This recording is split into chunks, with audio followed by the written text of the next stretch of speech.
Hi, everyone, and welcome to this special episode of the Passive House Podcast, recorded in Tarrytown, New York at the PhiusCon 2021 Passive House Conference. Before we get started, I want to thank Phius for putting on the conference and for coordinating with us on these interviews, as well as NYSERDA for serving as conference partner with Phius and community partner with us here at the Passive House Accelerator. Thank you, too, to Rockwell North America. Their generous support underwrote all of these interviews as well as our coverage of the conference. With that, please enjoy my interview with Robert Blount of Rockwell North America.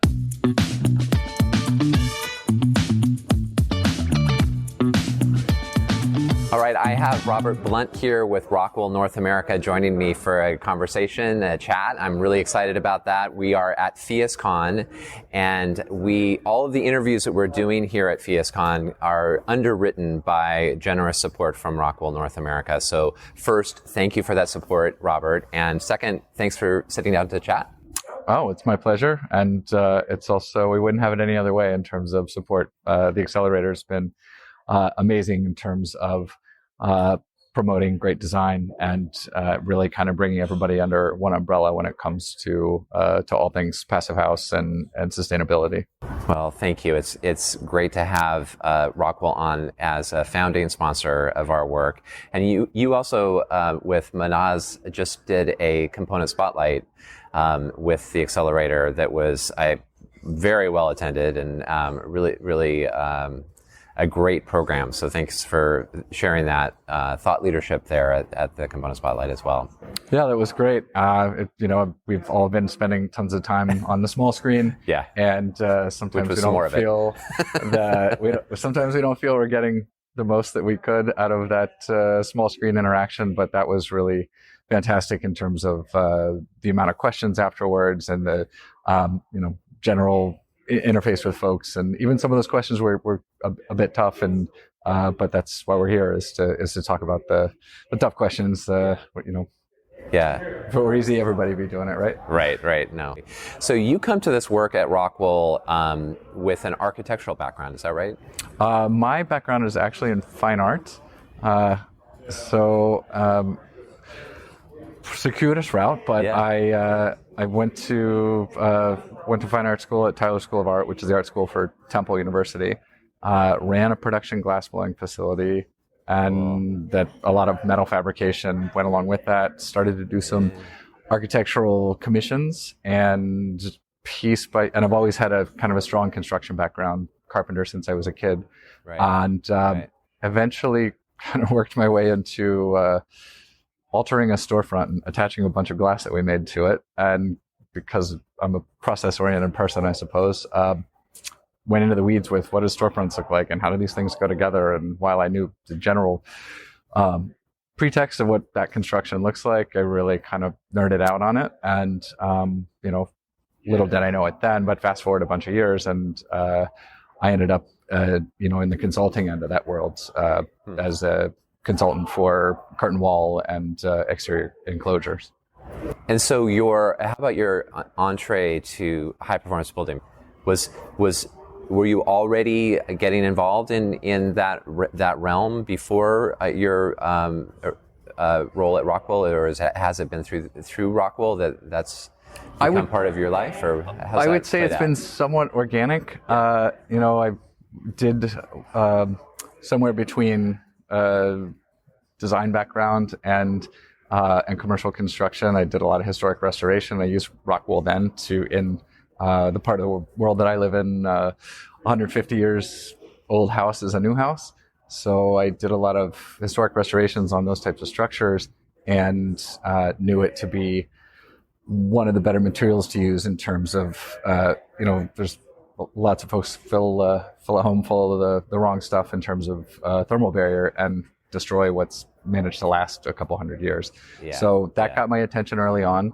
I was then in New York City while I was working on my lead AP, really started to pay more attention to it. And that was also the time that I was doing a lot of work with curtain wall. And, when you're looking at glass and aluminum being your outward facing materials, it's really tough to be efficient. And that's where I kind of started really looking at, what's really driving the performance, and, what are the solutions that we can employ to get there.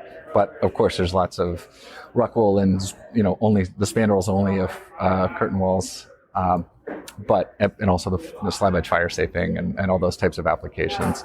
But really, it wasn't like made a purposeful shift out of the curtain wall world, at least for a moment, because it's tough to turn those knobs in terms of efficiency. So now that you're at Rockwool and you're interacting with the Passive House community quite a bit, and I know that the company has some pretty firm commitments to supporting organizations like the Passive House Accelerator and other Passive House organizations as well, and in their work. Can you talk a little bit more about why you're doing that? Why, like, how does Rockwool see its mission aligned with the mission of the Passive House world? Well, a couple of things. I think that a lot of people in Passive House say we'd like to be out of a job in 10 years because this is just the way that people build. Yeah. So, of course, we're in the position of trying to educate and advocate and support for better building design, not only thermally, of course, from our perspective, but also in terms of air and vapor transmission. And so, to that end, we look at this as, the best path to, or the shortest path to where we want to be. We've embraced the Science-Based Targeting Initiative for outside analysis of what we're doing in terms of lowering our carbon footprint. But of course, we want to support that in the built environment as well. So, we look at Passive House and other, zero energy design and net zero construction as hopefully a matter of course. And I feel fortunate that I live in Massachusetts, where we've got some of the most, I'd say, progressive code in the country. But there's 49 other states to go, and not everybody thinks alike. So we really want to be, helping to inform everybody from the guy that's putting it into the wall to the person that's deciding to put it into the wall, and above, right? And hopefully on the policy level as well. So where do you see this industry moving? I mean, you mentioned Massachusetts, and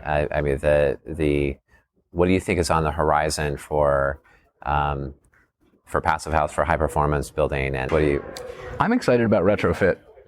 When we talk about embodied carbon, I think aside from the fact that here are all these buildings 100 years old, even 70 years old, that are, of course, the worst offenders in terms of energy consumption, but there's already a ton of carbon sunk into those buildings. And whether they're historically significant structures or just structures that have more life in them, you take a 75-year life cycle analysis on anything that has 75 more years to go. And not only does it make sense in terms of a carbon embodiment strategy, but also just in dollars and cents, right? You look at all the energy that's going to be, all the dollars that are going to be expended maintaining and heating and cooling those buildings. When we improve the building science of a structure, even an old one, we probably do a good job of helping it to last longer as well. So, that's kind of ever since I worked, when I was an envelope consultant, enclosure consultant, it was always on the owner's side. And, so the owners are thinking about the bottom line. And, even early on when I was first had my lead AP, I always try to look at it from the other side, right? Like, okay, how do you make this make sense on a spreadsheet as well as for the planet? And, for the planet is always my first thought, but I always try to look on the other side of it as well.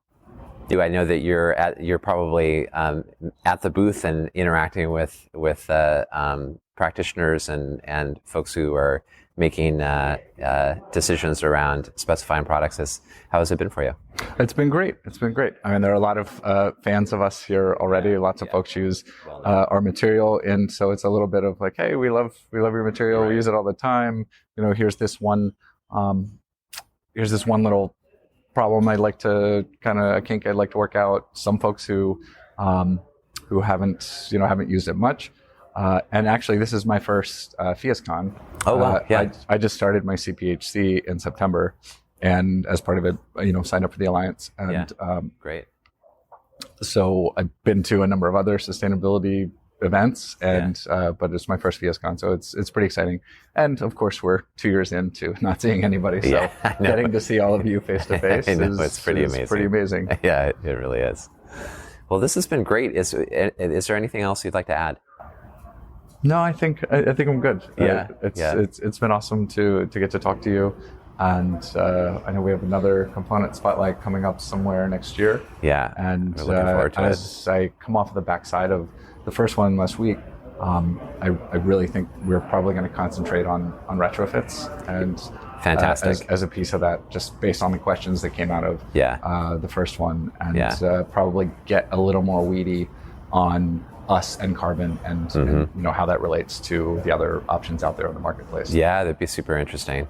Yeah, retrofits are they're just such an important piece of the puzzle that we have to solve, and there's a lot of interest, I think, from the audience, our broader, Passive House Accelerator audience, in learning about solutions around retrofits and case studies around retrofits, and how to make that happen. So I think that's a smart move. I think there'll be a lot of interest. Yeah, and we've just put together 2 new CEUs that have been pretty aggressively asked for around designing for sustainability and also for resilient retrofits. Yeah, that pieces I borrowed from pieces of those for the first component spotlight. Sure, but there's certainly lots more information there that we're happy to share. Well, we'll look forward to it. Thank you, Robert. Cool. Thank you, Zach.